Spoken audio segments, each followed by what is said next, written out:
Hello, everyone, and welcome in. We are so thrilled that you have joined us today. We have an amazing demo in store for you. Happy May the 4th. We have a great giveaway at the end, so stick around and enjoy our demo. Just going to give everybody about 2 minutes to filter in, make sure we are at maximum capacity before we start this demo. So hang tight for 2 minutes, and we will be back.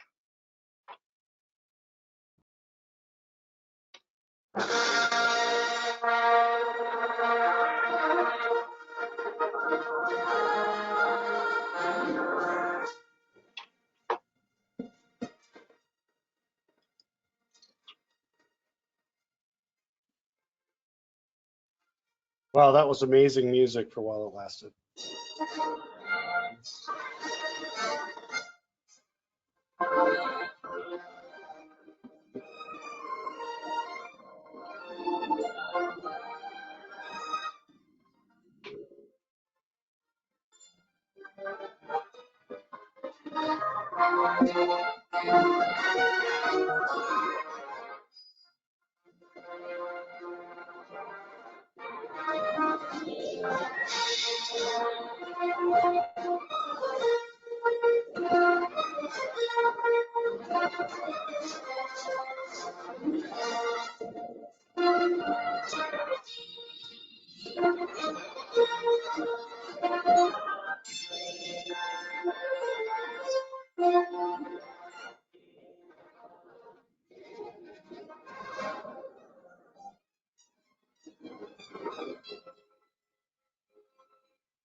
All right, I think we are good to get going. Again, thank you so much. Welcome in. We are so thrilled that you are here. If you have any questions during the presentation, there's a chat box on the side on the control panel where you can ask your questions. But thank you again, and I turn it over to our wonderful presenters. Great, thank you, Madison, and welcome to our demo for today, which we'll be talking about AttackIQ Ready. My name is Carl Wright. I'm the Chief Commercial Officer here at AttackIQ, and I'm joined by Brant Mackey, who's our Vice President of Product Management. And so let me get this going here. All right, so we've done introductions. We're going to give you a very rapid overview of AttackIQ, but then jump into AttackIQ Ready, which is our new breach and attack simulation as a service, and then we'll go into the demo. So let's jump right into it. So Brant, you know, today is a special day. It is. We appreciate everybody coming out and spending their holiday with us on the webinar. So this is an important holiday in the Mackey house, but happy to be here presenting AttackIQ Ready, and May the 4th be with you. Outstanding. So before we get started, just a little bit about AttackIQ. I think a lot of folks know about AttackIQ for our award-winning breach and attack simulation software, but we're also pretty significant players in the MITRE ATT&CK community, a founding research partner of the MITRE ATT&CK Center for Threat Informed Defense. We work on a lot of projects to help the state of the art and the state of the practice of the MITRE ATT&CK framework. And then on the right-hand side, you can see the types of projects that we sponsored just in the last year, along with some of these other great corporations and organizations that are supporting the evolution of the MITRE ATT&CK framework. Obviously, all these projects that we work on at the center are important. We certainly have some of our own favorites that we've worked on, but for everyone in the audience today, what's important to you is that all of the work that we do with the center, we do for the public good, and of course, a lot of that research and development makes it into our product as well. If you're interested in some of those projects, we certainly invite you to check out AttackIQ Academy. We have well over 45,000 students today in the Academy that provides free advanced cybersecurity education.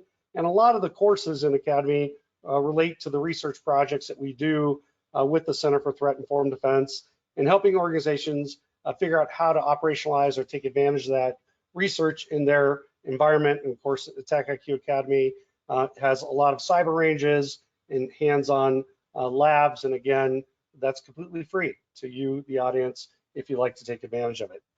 And if you want to, you can check out the URL. It's academy.attackiq.com. I'm sure Madison will put that URL into the chat session so you guys can easily click on it and check that out. But the reason we're here today is to talk about AttackIQ Ready and get a demo of that. At the top level, why do we do what we do? The reality is organizations are spending more and more money on cyber defensive operations every year. Whether, depending on the analyst you talk to, it's roughly 150 billion in annual spend. But both the frequency and severity of breaches are going up year after year, regardless of all this spend.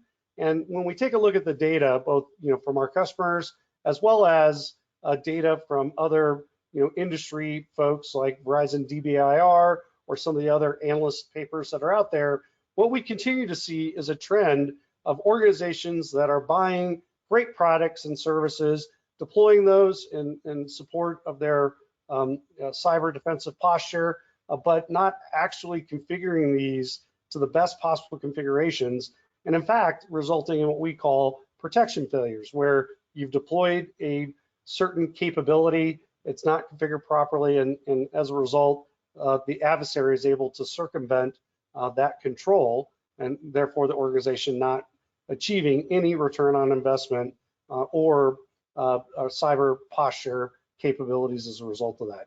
So we're gonna talk about what organizations can do today and demo that by taking advantage of our new breach and attack simulation as a service offering. So the first part about this, before we kind of even jump into it, is just understanding the ease of use. Literally, this is click, click, done. Organizations sign up, they deploy an agent. All the automation and everything that's happening of all the different type of testing we do, which Brant will talk about in a second in some detail, is handled by us, and then we provide the reports and you review the reports. So Brant, let's talk about what we're doing and how we do it. Sure. Yeah, basically we've taken a platform that we spent the last decade building and enhancing and adding capabilities to run emulations that and tests that emulate the adversary or validate the configuration of security controls. And so a lot of different ways of doing that that we've bundled together and packaged in the AttackIQ Ready program. So methodologies include a PCAP replay. So taking a PCAP file and being able to replay from both sessions and orchestrate full communications from a test point in the environment and infrastructure out on the internet that validate whether or not network inspection tools are doing their job. Are they inspecting traffic? Are they seeing the things that you expect them to see and react to? And so that can include common command and control communications of an adversarial infection, malware downloads, things like that. So a lot of different capabilities in that PCAP and boundary testing. As you shift to the middle, like WAF exercises, so web application firewalls that are monitoring and interdicting malicious attempts at probing your external facing web servers. So we have a whole library that aligns to the OWASP top 10 that exercises that capability. And then atomic testing on the endpoint. So going to that endpoint itself and the security controls that are present there, the antivirus, the EDR, and then running behaviors and testing with samples that exercise the capabilities that are common to a security program in the environment. And then lastly, we layer on the attack graphs.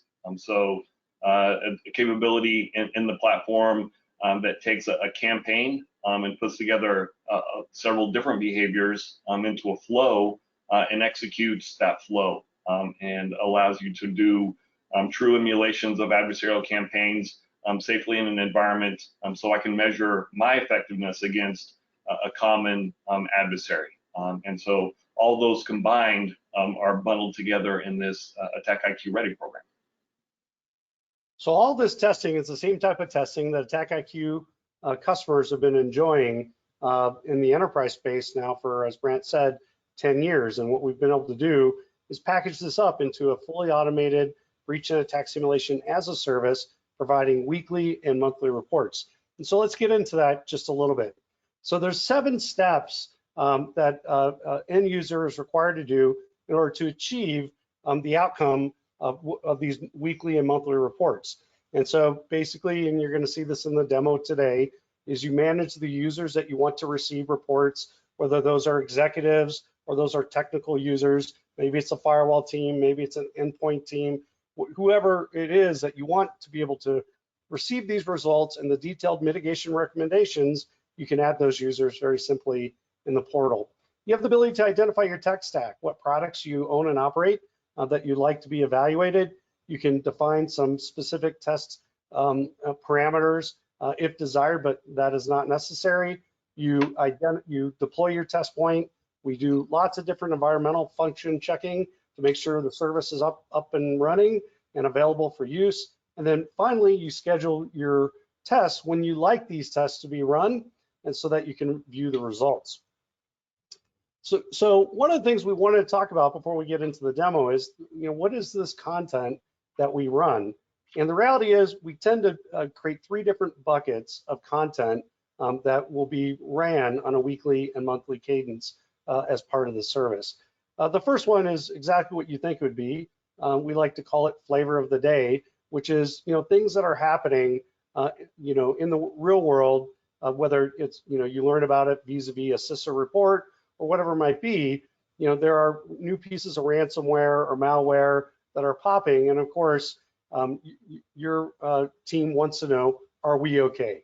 Can we defend or block against this particular adversary capability and or malware or whatever it might be?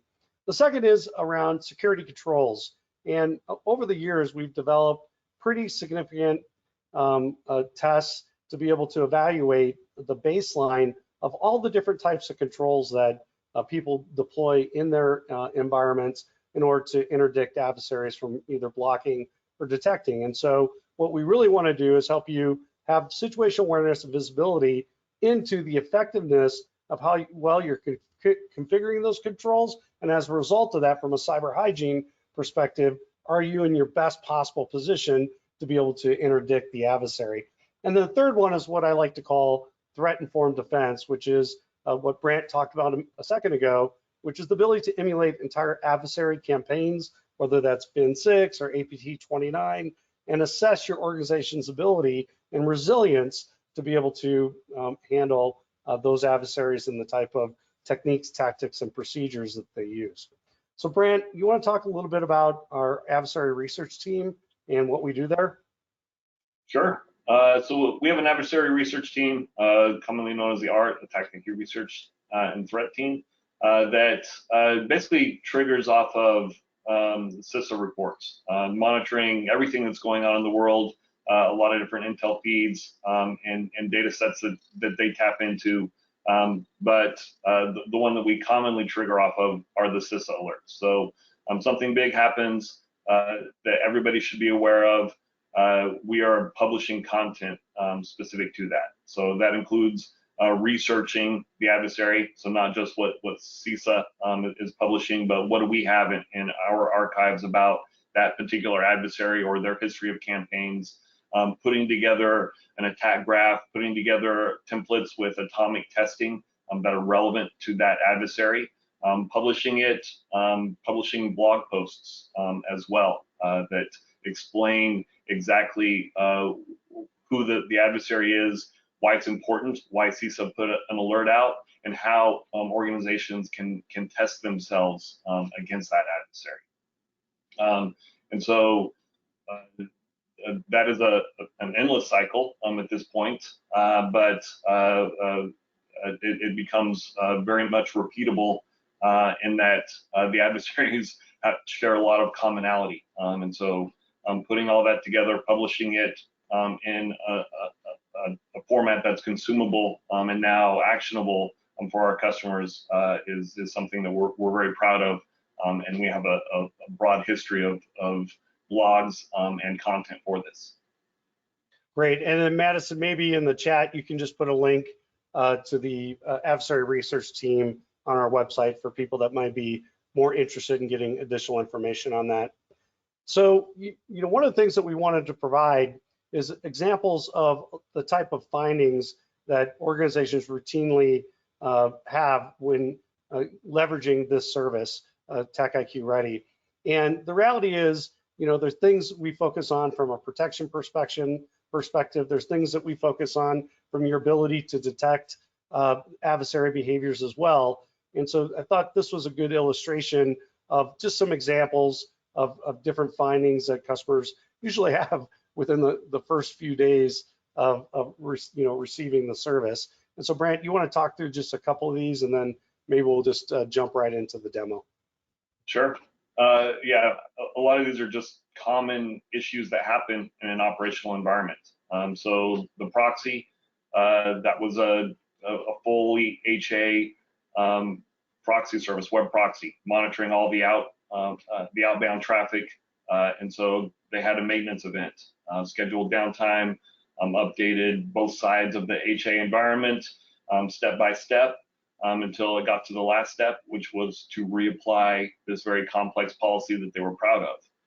2 weeks later, we did our implementation and started running our assessments, and it looked like there wasn't a proxy or anything monitoring web traffic, and it turns out there wasn't. They had an HA environment that was up to date, patched, and implementing no policy. So things like that, just security that fails silently. Nobody recognizes that it's not working until you actually test it to make sure. EDR misconfigurations, the most common is that nobody turned on blocking.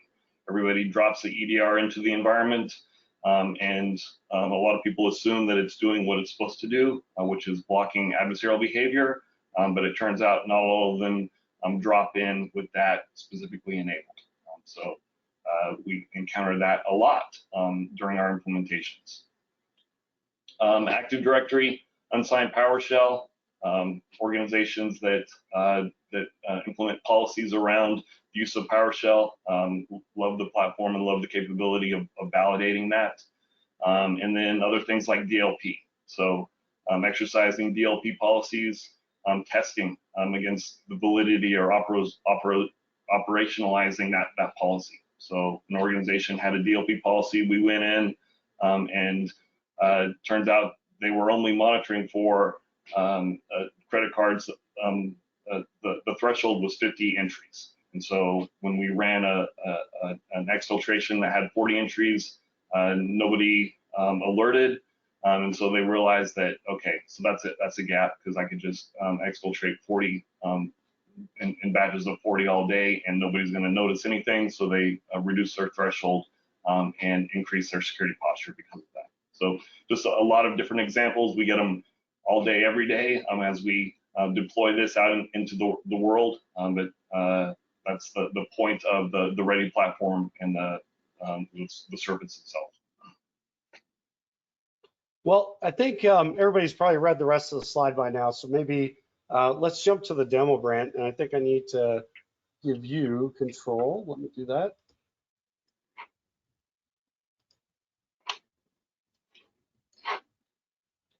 Okay.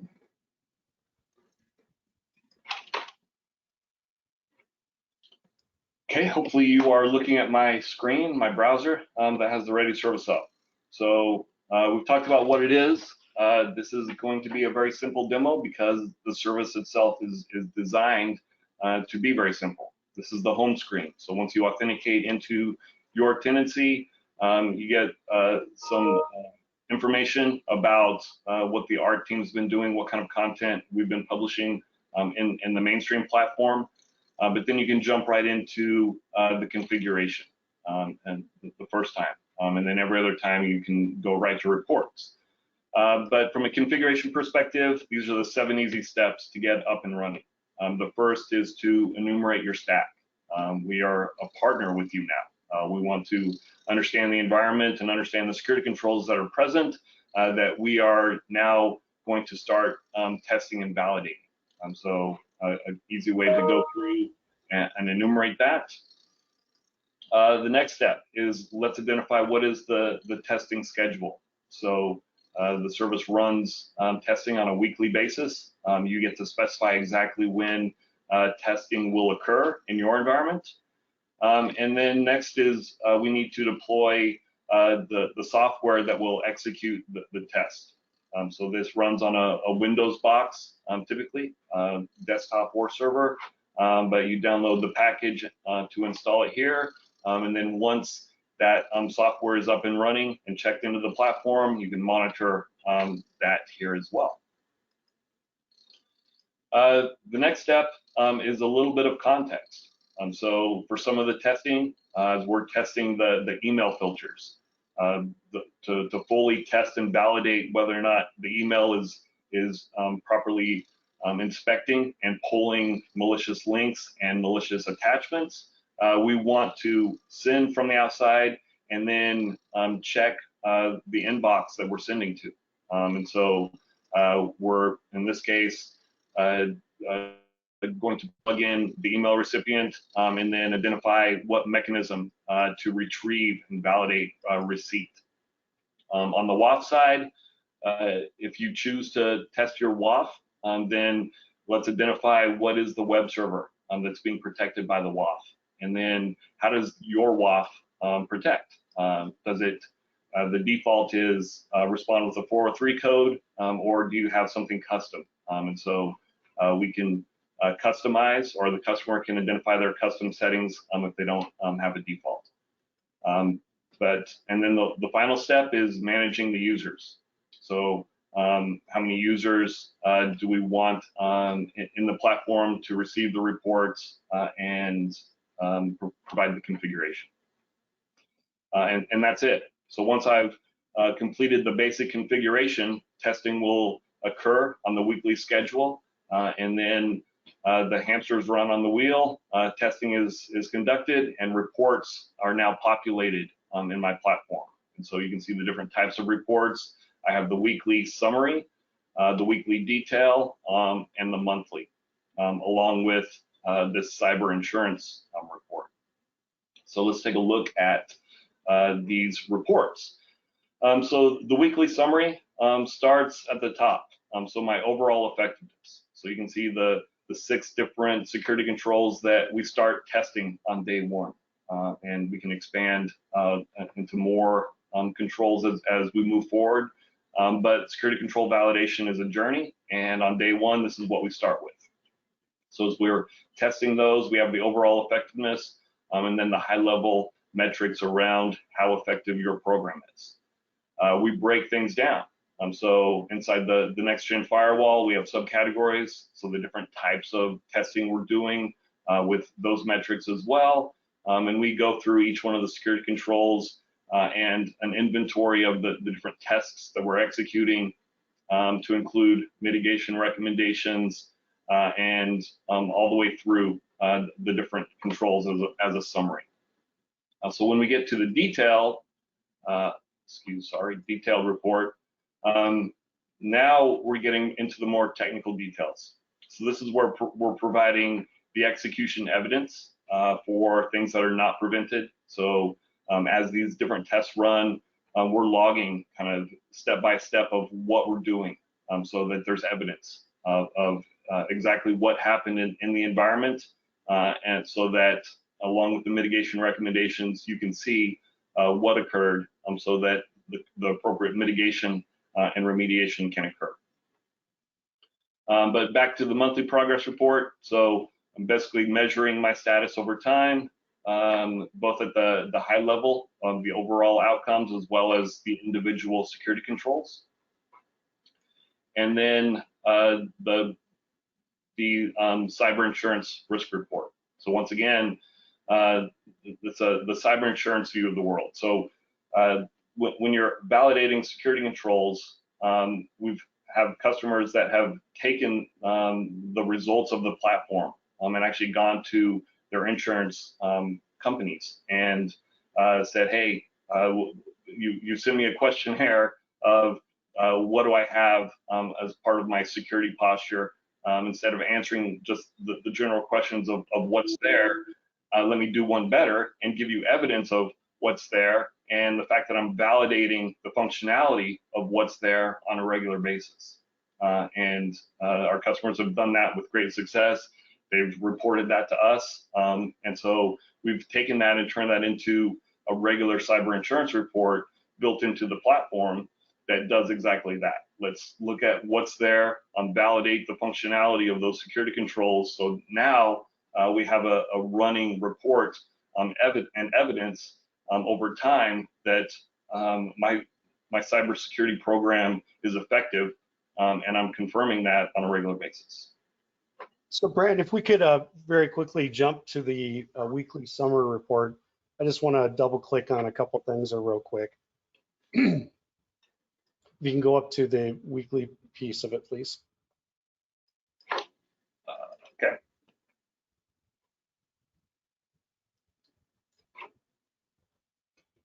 And then go to the bar chart. The monthly, you mean? Yeah, the monthly, I'm sorry. Yeah, you're right. Okay. And go. So this is a very important part of our process. And so we're running this content on a weekly basis and providing the results on a weekly basis. And so week 1, week 2, week 3, these reports generally go to the technical staff. Of course, the CISO and other managers have ability to see this data at any point. But the reality is, there's a number of things that are going to need to be mitigated or remediated, and the team should be working on that, as they have time on week 1, week 2, week 3.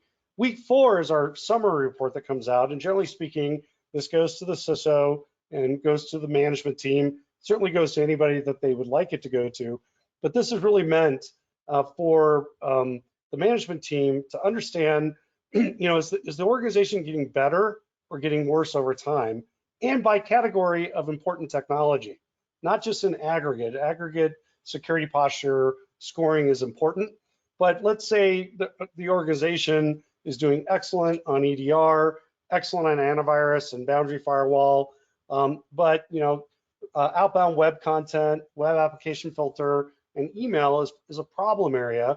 Now they know there may need, and it's probably because of configuration control and configuration management.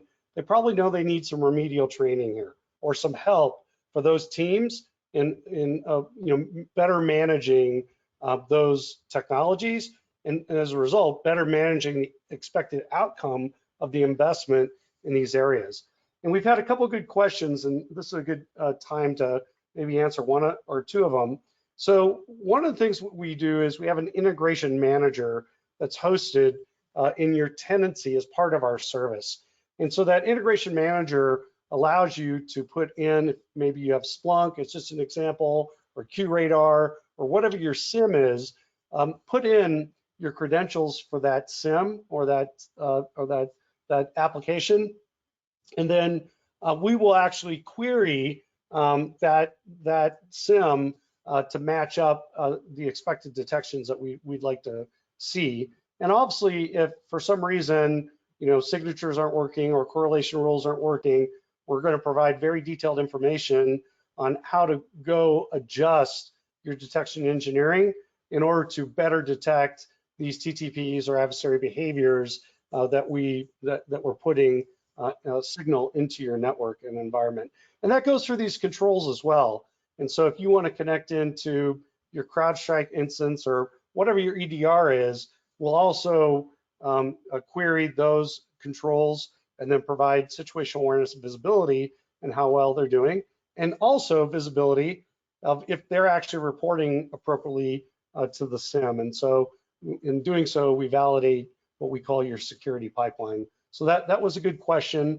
Detection engineering, I think for lots of organizations can be complicated, but I think one of the nice business outcomes of our customers has been, and we have an IDC report that was published this year. So Madison, maybe you can put that into the chat session as well, that showed that SOCs were 47% more efficient after they receiving the AttackIQ service. So I think you'll find that very interesting. As it pertains to your staff's ability to consume this information, we provide lots of detail and mitigation recommendations across all of these controls that we are exercising. But we also have AttackIQ professional services consultants at a very modest rate that can help you if you have questions around best practices or interpretation of results and things like that. And so, we can do that online. We could do that a number of different ways. So for organizations that, maybe from a knowledge, skills, and abilities perspective, have a little bit of a gap, we're here to help them with that. We also have a lot of partners that can help with that as well. Brant, looks like we also have a question on the effectiveness of this in ICS environments and ability to any way to monitor things not in mapping of firewall rules such as SCADA. Can you say that question one more time? Yeah, the question is, in an ICS environment, is there any way to monitor things not in mapping of firewall rules such as SCADA? So, I mean, I think that's a good question, and maybe we should take it offline, but I will tell you, we have a lot of customers that leverage our platform, in SCADA environments, and we have a number of tests that can be, content, we call it, scenarios that can be used in those environments for DMP3 and a number of the other, protocols and things that are not very common in enterprise networks. Brent, did you have something else that you also wanted to demo on this? No, that's the basics of the demo. It's a simple walkthrough, and then it's all about consuming the reports and taking action. One other near-term feature I think I'll point out, and if you can go up to the effectiveness rating at the top, maybe that's on the weekly report. So right here, that's fine. So one of the things you see here is overall effectiveness across, the portfolio of products that are under managed today. And you see a white space below that. That's a reserve spot. And, very soon in the service, we'll be adding gamification, and you'll be able to see, in aggregate, are you in the top quartile of everybody receiving the service? Are you in the bottom quartile? And then you also be able to see, how am I doing in EDR, as an example? Am I in the top quartile for EDR? Am I in the bottom quartile of everyone who deploys and owns and operates EDR? And so we think this will be very useful. We expect to launch that gamification of customer ranking, probably sometime over the next 60 days. But again, just another way for organizations to stack themselves up and better understand how they're doing in comparison to their peers and other people as pertains to owning, operating, and managing these type of cybersecurity controls. So I think that's all we had for the presentation today. Again, this is breach and attack simulation as a service, and so it's less about showing you how we actually do all the testing on the backside and more about the business expectation and outcome of being able to receive a report like this for your environment and being able to go and mitigate and remediate controls that are not properly tuned, so that you and your organization's cybersecurity posture is elevated and at its best possible for what you need to do on a daily basis. So as just a kind of parting comment, please feel free to reach out to us on the web and ask for more information or sample reports or interaction with the company. But Madison, I think you've got an award that we have to give out for closing out today. We do. We have an awesome giveaway, and our randomly chosen winner, drum roll, is Eric Caverly. We will be in touch with you to get you your awesome May the 4th gift. But thank you so much, everyone, for joining us. Again, reach out to us at any time if you have any questions, and we'll see you next time.